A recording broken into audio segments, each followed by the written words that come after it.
Alright,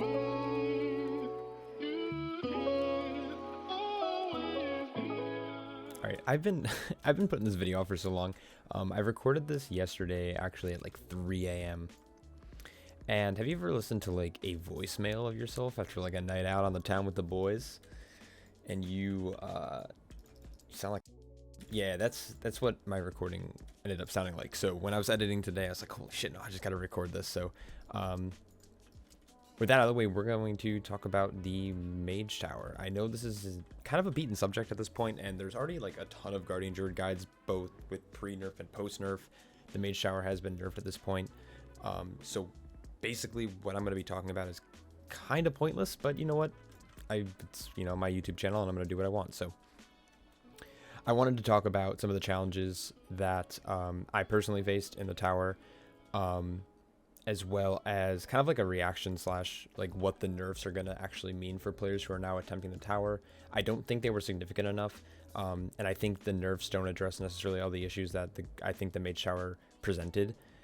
I think that essentially like a glorified proving grounds like the Mage Tower was complicated for like the wrong reasons. There was like this very arbitrary, very high DPS check that was required for tanks to make. Obviously it's doable. I did it pre-nerf. I got this I think Wednesday, so like the day after the Mage Tower came out.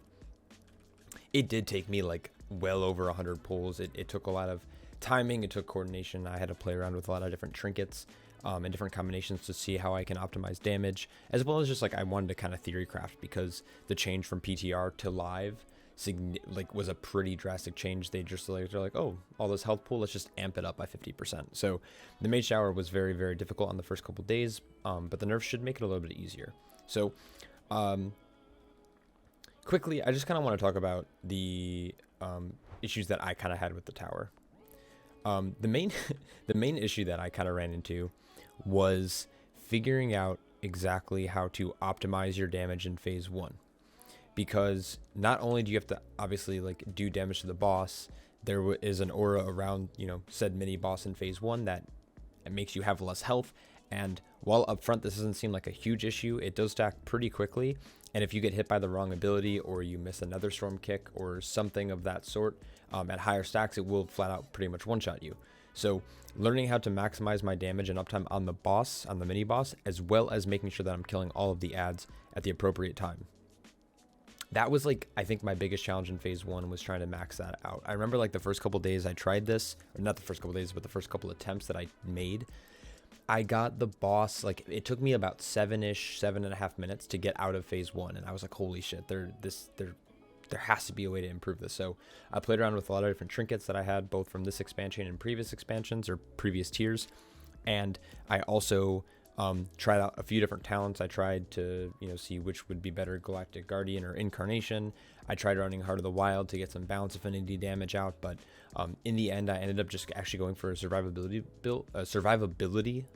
build, and I'm gonna break that down in a couple minutes here for you guys, just to kind of see. It's not necessarily going to be like a guide, because there's tons of them. This is kind of a subject that's beaten to death, but I just kind of wanted to talk about my opinions on the Mage Tower. So I think Blizzard failed when it came to the Mage Tower and the difficulty curve. I don't think that this appearance should be, you know, for the 1%, for the people who can figure it out, for the people who farmed legacy content to get this like tower down. I used a few older items, but most of my stuff was BFA gear, or not BFA gear, Shadowlands gear. I did use a few BFA like potions and like battle scrolls, for example, but outside of that, most of my stuff is obtainable from Shadowlands. But you know, you'll have an easier time, or some classes will have easier times than other challenges farming out legacy gear. TBC gear like allows you to have like crazy amount of sockets on it. Crafted PvP gear from like Mist of Pandaria can be pretty much the same item level as this, like what it scales you down to. You can get like your gear up to like item level like 48. So people who are willing to spend a lot of money for like a bunch of extra sockets are going to have a much easier time doing this challenge. I don't think that legacy gear scaling is a smart way to do it.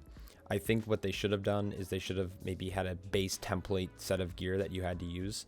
I think this could have made it a little bit more challenging, but on the other hand, or not on the other hand, but like in addition to that, I think they should have, at least for a lot of the tanks, lowered the DPS requirement, because there's already so much that you had to manage in this challenge.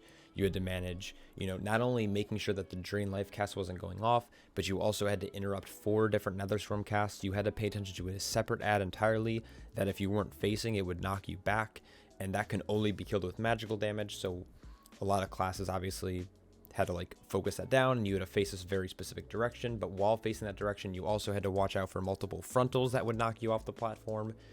Obviously, like I already mentioned, interrupting the Netherstorm cast, there's 4 of them, making sure they die in an appropriate amount of time, on top of also pushing the boss at like a reasonable pace.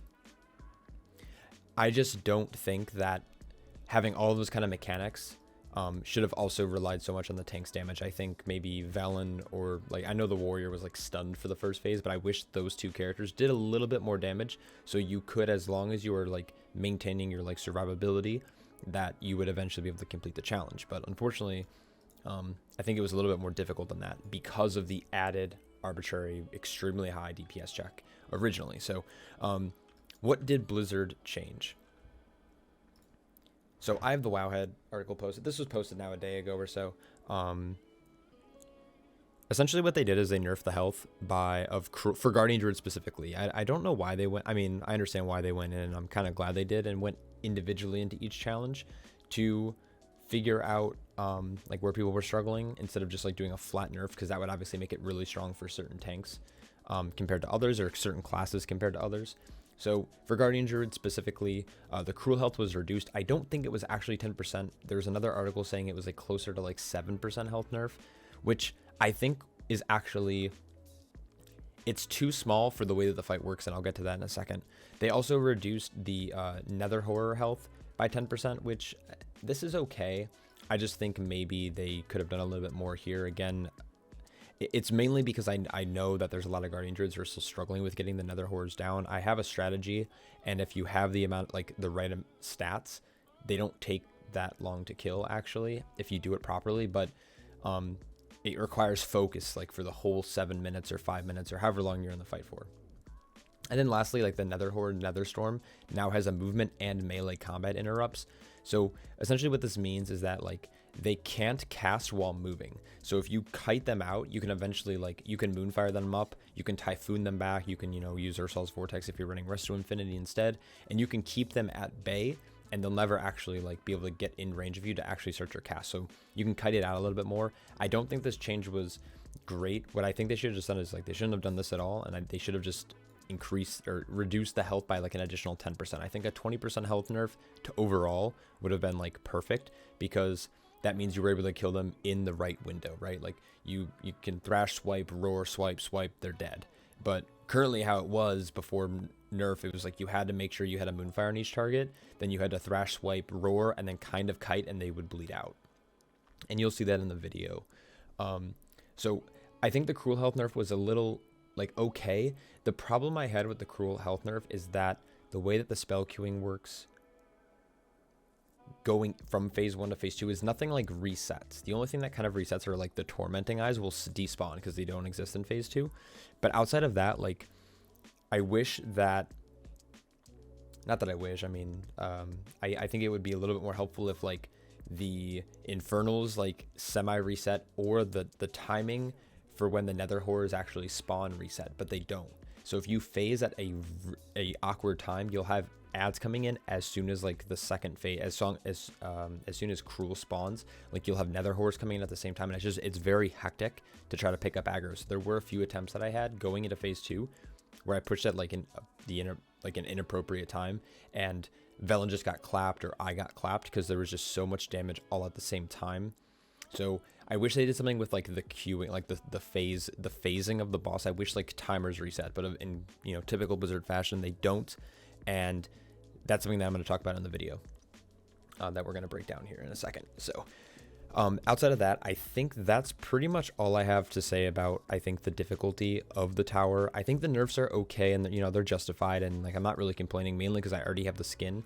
And I see a lot more druids with the skin, so I think it is easier now. I haven't gone back and tried it yet, but I do want to quickly talk about my build before I get into talking about like going through my video breakdown. So my talent build that I ran, I have different talents selected at the time, or now, But I ran Brambles, Wild Charge, Balance Affinity, Mighty Bash, Galactic Guardian, Survival of the Fittest, and then Rend and Tear. I don't really need to like explain this too much again. Like there's Wowhead guides written. There's other, you know, a lot of YouTube. Like I think Stanky Gaming just released a guide actually today about it. I think it was post-nerf though. Like Tactics released a video like day one. There was also I think someone from GG or Method. I don't remember the player, so I apologize for that. But like all these guys have great guides already, so I don't want to like talk too much about all of the stuff. Balance Affinity having increased range, having access to Typhoon, really strong. Brambles with Survival of the Fittest, really powerful, like 40-second cooldown on Bark Skin, where you're also going to be doing pulsing damage, really good for getting Nether Horrors down, as well as like passive damage because the increased range is on the Balance Affinity, so you're actually able to hit the boss from outside of the Aura of Decay. Wild Charge prevents knockbacks, Mighty Bash to help stun the Annihilates in the last phase, Galactic Guardian. People have talked about it. I think Incarn would be run if you feel like you're struggling to meet the DPS check in the last phase and you would rather have survivability. This fight is all about movement and like consistent damage checks, as well as the only thing that matters in the last phase is being able to survive every Annihilate. Because if you survive every Annihilate, you can beat the fight. And I'll explain that in a bit in the video because I think it's a little bit easier with like a visual representation. So you would take Guardian if you needed the health increase to survive an Annihilate hit, like maybe like the second or third Annihilate hit. You wouldn't probably use it any later because the health increase isn't enough, and you wouldn't use it earlier because it's pointless on like the first and second Annihilate. Rend and Tear passive, I have seen builds with Pulverize. I ran Pulverize for most of my progression, but I ended up swapping back to Rend and Tear just because I found that the Pulverize DR really strong, but requiring a melee range with how much movement and, you know, the Annihilate for the Infernal knockbacks, the Infernal knockbacks, like you can't always be in melee range sometimes. So getting the hit on the Pulverize was actually pretty difficult to do. So I wouldn't try, like if you're really struggling, you can run Incarn and Pulverize, but again, like you have to be super careful with this, but 35% DR is pretty big, especially because you can have it for like every other Annihilate. But this is my talent build. And when it came to gear, like I said, I ran mostly Shadowlands gear. I did run my Splintered Heart of Alar as well as a Scale. This is from last raid tier. Again, if you don't have it and you're struggling, I recommend, you know, jumping into Raid Finder to try to get it. It might be a long queue. You're signing up for a horrible experience, but it will be better than wiping, and this is a pretty cool like thing to get. The reason you run this is for either a safety net, or you run it to survive like a 5th or 6th hit of Annihilate, because it's very difficult to survive that high. But again, like because of his health nerf, you don't need to as much anymore, but having that extra like Annihilate hit buys you about 20-30 seconds of being able to, you know, continue you know, damaging him to hopefully kill him. I tried everything from, you know, Stone Legion Heraldry to Dreadful Chain to the Ooze to File of Purification. Like I ran pretty much all of these trinkets, that at least the agility ones, and while they did result in a little bit higher damage, I found it very difficult to survive the Annihilate consistently because of how hectic the last phase is. So I found that the Cheat Death trinket was really good. Unfortunately for me, it procced early, like it procced on like the second Annihilate hit, where I was hoping to use it for like the 4th or 5th, and because of that I like panicked, but I still was able to kill it, I think, after the 4th Annihilate. If you don't have that trinket, I really don't know what to recommend. You can get something that is like a DR or some kind of like absorb shield. So the Aegis from the 9, really strong trinket as well. I also know some druids who didn't have any of these and they actually ran DPS trinkets, and you're able to survive it. So if you think you're good enough to like rotate your cooldowns defensively, by all means, like don't feel like you can run like a File, or you can run a Dreadful Chain, or you can run like older trinkets from past tiers. But the biggest thing that I want to like highlight is getting as much verse as possible, because the versatility is a flat damage reduction and it's going to save you for those big Annihilates. I think in my video I was running like pretty much the same build. I had about 26% versatility. I just ran everything with a socket. So I ran this the Vicious Surge face guard. So again, haste verse with verse gem, and pretty much all of my gear was like haste first, haste first, haste first. And the reason for this is just, you know, a little bit quicker attacks, obviously like faster ticks on Moonfire, which is going to be the majority of your damage, and just like faster thrashes to get up quicker stacks of Rend and Tear. So that was really the build. I pretty much ran everything. Oh, and if you're running Destiny's Call, Jotungeir, don't. The 3-minute on use is kind of a trap because you're losing a lot of secondary stat. I ran, I think, Zav's Pike of Authority from like last season. It was a 226, but again, it scales down, so it doesn't matter. And I ran Lightless Force on that because the Lightless Force is really good passive range damage. So when you're standing outside of that death and decay circle and you're spamming Moonfire to do damage to him when there's no other ads up, the Lightless Force can proc out. It'll shoot out about 10 yards and it will hit him for a pretty sizable chunk. And it also hits the Tormenting Eyes. So two really good times, two really good reasons to run it. And then again, like when all of those Nether Horrors spawn, like if you get a proc during your like a swipe or something like that, it annihilates them.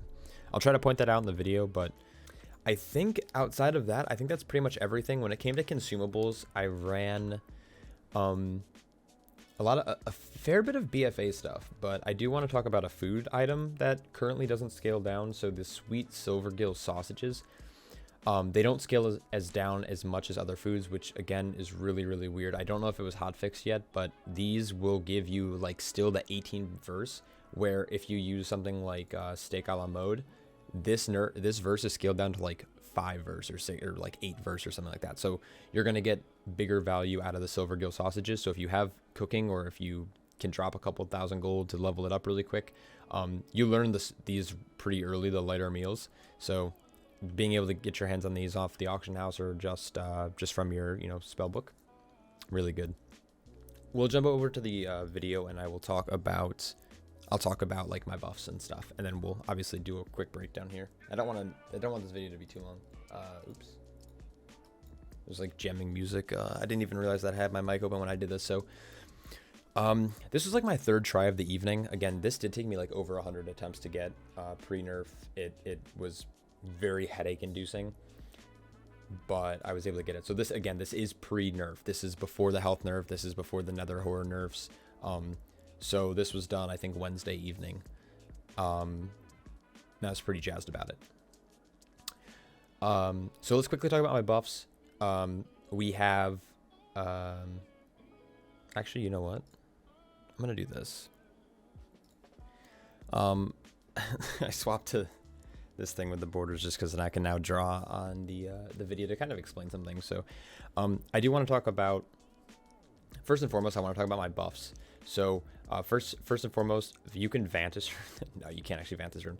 Sylvanas Vantage Rune, obviously really, really strong. It reminds you that you would rather be, doing this than progging Sylvanas. I am using a flask from BFA, Agility Flask. This is going to actually, again, legacy scaling sucks. I wish Blizzard would fix it, but a BFA flask for some reason gives you way more, main stat or whatever stat you want, whether it's stamina or just whatever, than like the newest flasks or even older flasks. And it's just really weird. I'm using an attack power scroll. Now the thing with attack power scrolls is you can only use them once you are in this area because you're scaled down below level 50.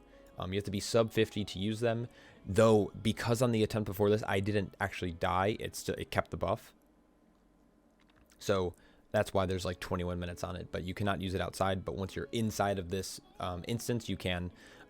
Again, those silverfish sausages is what I'm using for food buff. I obviously have my Vantage Rune, and I think I'm using Shadow Core Oil. It's just gonna result in a little bit of extra like passive damage whenever I do a melee attack.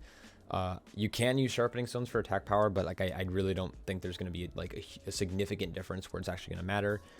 It's totally up to you. All right, so jumping into this, I do want to quickly talk about what's gonna happen in phase 3.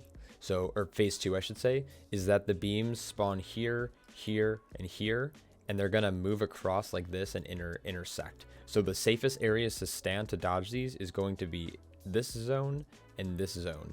So keep that in mind. Later in the fight, I'll talk about that a little bit, but I just kind of want to point it out just so you guys are like aware, because I think this attempt I ended up doing it in like a little over 5 minutes. So it's a really fast pull, and you're gonna, I don't know, I feel like I did this really well, and there's a lot of like min-maxing that I did. So first thing that I'm doing is I'm actually setting focus to this guy. I have a set focus kick macro set up. If you guys really want, let me know in the comment section. I can like post it. It's really simple. You're basically doing like if there isn't a focus target, it's just going to kick normally. And if there is a focus target, it's always going to kick your focus. Really good for Mythic Plus. So using it here just felt very natural for me. I'm also looking for a toy because honestly, like sometimes I just don't like staring at bear form. And sometimes mobs like move really awkwardly when you're in bear form. So I'm trying to figure out which toy I want to use. I think I decided to go with Krastanov's. All right, so going in right away, I'm just opening with Moonfires as soon as I'm within range and making sure that I'm thrashing. Now, there is this weird thing with spell queuing here where sometimes he won't cast the Mind Rend, but he'll cast Drain Life right away, or he won't cast it like ever. So I'm basically staying in until he casts it, kicking, and then leaving.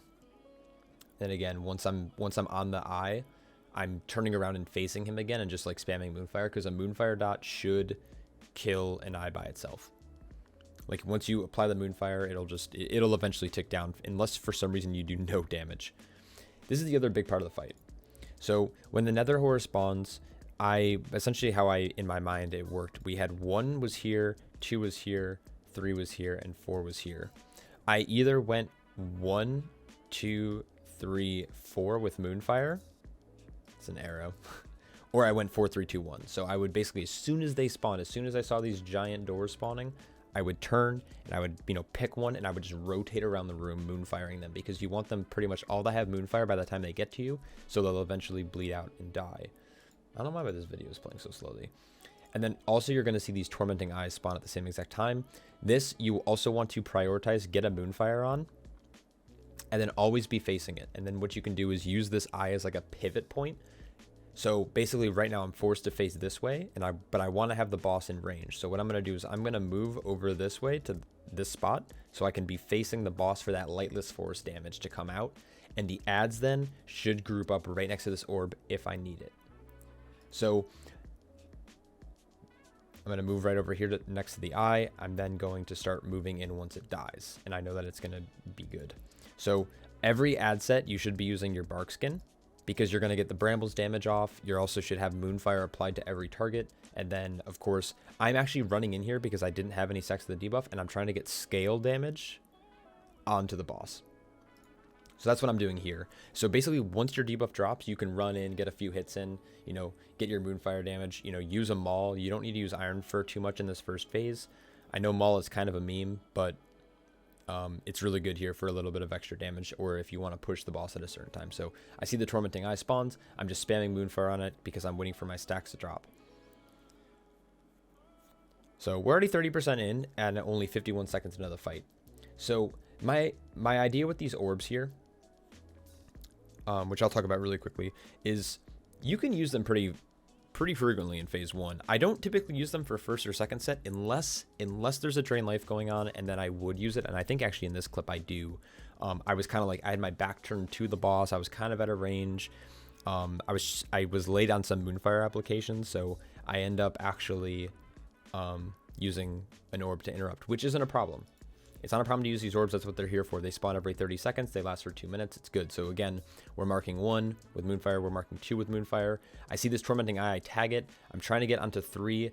And then I see that this Drain Life cast is going on. I don't have any sight on the Nether Horror. The Eye is now behind me, so I don't want to get knocked. So what I end up doing is I turn around here to face the Eye, and then I just get a quick stun. So the Eye will eventually bleed out. For some reason, I don't think my Moonfire is like still on it. So I retarget it and I hit him with a Moonfire, and then I keep going. Now, I'm going to talk about these Infernals in a second because their frontals are, I think, what a lot of people get knocked off by, especially in phase 2, because it's very, very, very hectic. I'll kind of talk about it and give you guys some tips. The big tip that I have, which that was definitely not a good example, is I'm normally always strafing. I'm always going left to right in very like dramatic movement. So I'm either going like hard left for like 10-15 yards in game, and then I'm going hard right for like a few seconds. And the reason for that is because you're going to be baiting these Annihilate casts, so you don't really have to keep track of them as much if you're constantly moving, and if you're always moving in like a circular direction. So in this room, I ended up like mostly committing to this like U shape. So, I'll be over here and then I'll move around. I'll be over here. And then once I'm over here and, I'm kind of at this wall, I just keep moving back. And now this kind of looks like a face. So again, these Nether Horror spawns. So this one was in range. So I started with 2. I'm just basically trying to just get Moonfires on them, get them grouped up. Here I was late on some of the Moonfire applications. So again, pop an orb, hit it down. I'm looking at this eye. I'm moving over to it, and I'm just going to be spamming Moonfire at it. The big key here is just like using all of your globals all of the time, because that'll be most important. This time I did hold Barkskin. I didn't want to use it here because I was using the orb from Velen, so I didn't think it was going to be too much of an issue to like get the mobs down if they're getting stunned.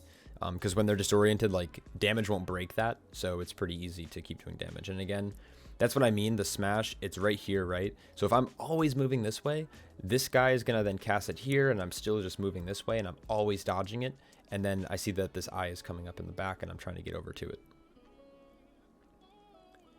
So again, there's that lightless force damage coming in. You can see it proccing on the boss. If that's why you always want to be facing the boss when you're doing damage to it, if you're running the lightless force. If you're not running lightless force, don't worry about it. I see drain life is coming out here. I run in to get a kick, and then I'm coming right back out to try to group up these ads. I did get knocked there, but it's okay because these infernals are kind of small. And then we are gonna, I don't know if I use an orb here or not. I don't think I do, but again, I did use Barkskin to get that damage. I'm sitting on way too much rage right now, but that's all right. I see that this eye is far, so I'm trying to make my way over to it slowly but surely.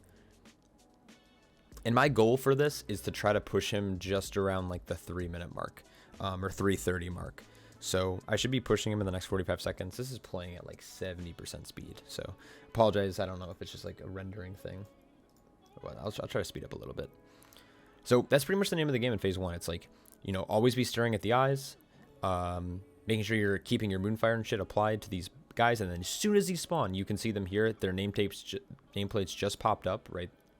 But they're not technically active yet, so I can get 2 Moonfires applied there, 3 ones coming in, get that 4th one, and now I see the eye. I'm hitting the eye, and again, this like constant clockwise or counterclockwise motion, in again dramatic fashion of going to left to right, like a giant pendulum, makes it really, really easy to dodge these casts. And I say that I'm about to get knocked, so I go in for the kick, and I get knocked mid-charge, and I save it with the wild charge.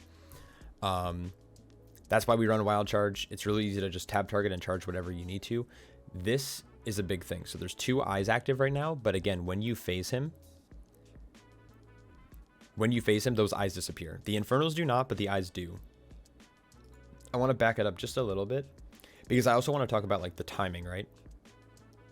So you only want to push this guy when there are no nether horrors up.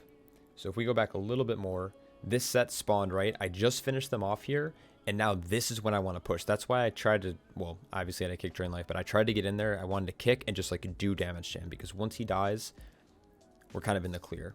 So typically when I phase him, depending on what side of the room I'm on, I'm going to either pull him to this corner or you're going to pull him to this corner.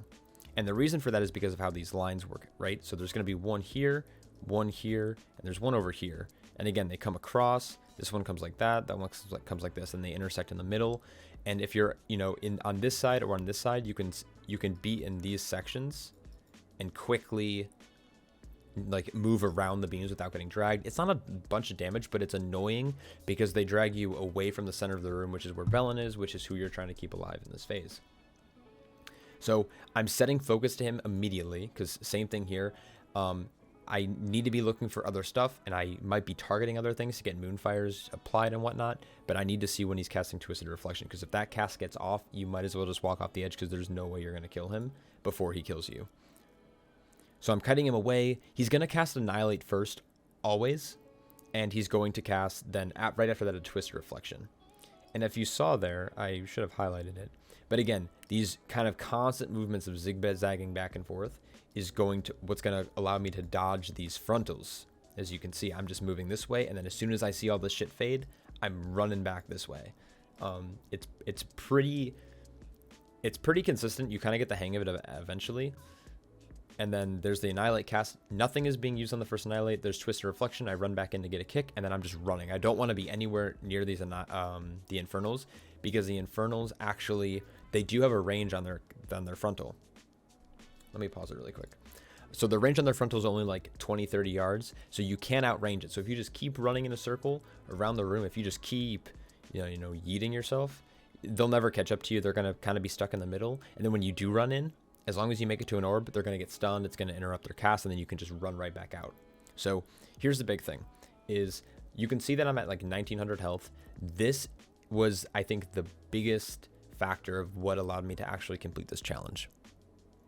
So what ended up happening is that I would always panic. I would run in to try to get an orb early, or I would like be spamming frenzied regen, or I would hit survival instincts to try to keep myself alive. But that's not where the damage comes in this fight. The damage is going to come from simply the annihilates. If you survive the annihilate hit, and as long as you're not at like 2% health, you're good. So we're chilling. Essentially now what I'm doing is I'm like, okay, so an orb is going to top me off. I need all 4 of these ads to come in. They're always going to go to the center because they're going to attack Velen. They're always going to go for him. So if you move towards the center at the same time they spawn, they will come to you. You can pick up aggro really easily. You step on an orb and then you run. It's funny, I said this wasn't going to be a guide, and here I am like talking about everything. So I step on an orb, everything gets stunned, and then I am just like, I'm caught in these beams. But my goal is to just kind of start moving out. They're going to get their Nether Storm cast off. I disorient them, and then I make sure that I'm like targeting them, applying Moonfire and stuff, and then I'm moving again towards the edge of the room. There's a second Annihilate. Unfortunately, this time it procced my Cheat Death Trinket. I didn't plan for that. I was a little low. And then because I got low, I panic scaled, which again, I threw another cooldown out the window. Which again, this is why it's going to be doable if you don't have these trinkets, because I actually fucked both of them up. I still have Bark Skin, I still have Berserk, I still have Survival Instincts, and I still have Health Potion. So we're still looking pretty good. Again, good place to dodge the beam is in this corner, and then I'm just going to like shift right behind it, and then I'm going to follow them towards the center once ad spawn. So again, just keep your shit applied. I tried to pot here. I'm clicking it. So this is where I pot. I pot Lust and Berserk around like the 4-minute mark, but again, it depends on how fast you push phase 1. This is going to allow me to get a bunch of Iron Fur up pretty quickly, and now I'm just trying to run in, and I'm about to step on an orb once I feel like I can. Step on an orb, everything's gathered. I start just blowing it up. It does stun the boss too, so really good time to use it. And then he's going to do his 3rd Annihilate cast. I don't have any Iron Fur up, but I use Survival Instincts, and I survive with about 40% health.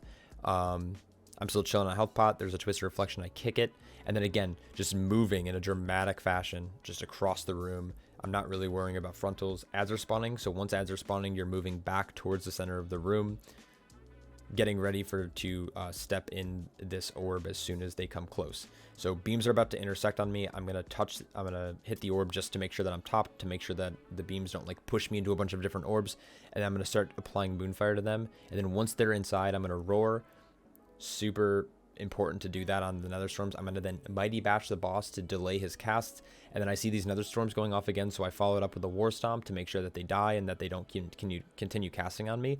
And then here's that last Annihilate. This 4th Annihilate, I had Iron Fur. Actually, fuck, that drawing doesn't help. So I had Survival Instincts, I had Iron Fur, and I had Bark Skin all active. I had only 1 stack of Iron Fur, but essentially the idea would be my 5th Annihilate would be soaked by my Cheat Death. But because of all my like cooldown mismanagement in this last phase on this attempt, I kind of just got, I basically just threw everything. I was like, all right, I have to do like this last 6% of his health in the next couple seconds, or I'm going to die to the next Annihilate. Again, since I'm not over on this side of the room and I'm over here, I'm going to stand in this corner. I'm going to just kind of wrap around this beam, or at least that's the thought here. And I'm going to just drag him across. Again, I'm low health, but I'm not panicking because I know that this orb is going to heal me, and there's not much damage going out because Annihilate isn't happening right now. So I'm tagging Moonfire on 1, Moonfire on a cross, and then I'm going to step on an orb once they're all grouped. And I'm taking a deep ass breath because I'm like panicking at this point, because I'm so close to a kill. Like I spent, I think, about 9 hours doing this. So I finally was able to clutch the kill. So I actually ended up getting knocked here, and I saved it with a wild charge. And I kill him and he kills me at the same exact time. So super exciting. I actually had like this crazy, super crazy nerd scream. You probably heard it at the start of this video. I'll probably like clip it in or something like that, but that's essentially how I was able to get the Mage Shower down. Again, this was pre-nerf. This was before they nerfed his health by about 7% and the Nether Horror health by another like a 10%. So this should be super doable. What did you guys think about the Mage Shower? I'm still trying to get some other appearances on some of my other classes, but I just haven't had too much time to play, hence why this video was also late. I've just been crazy with work.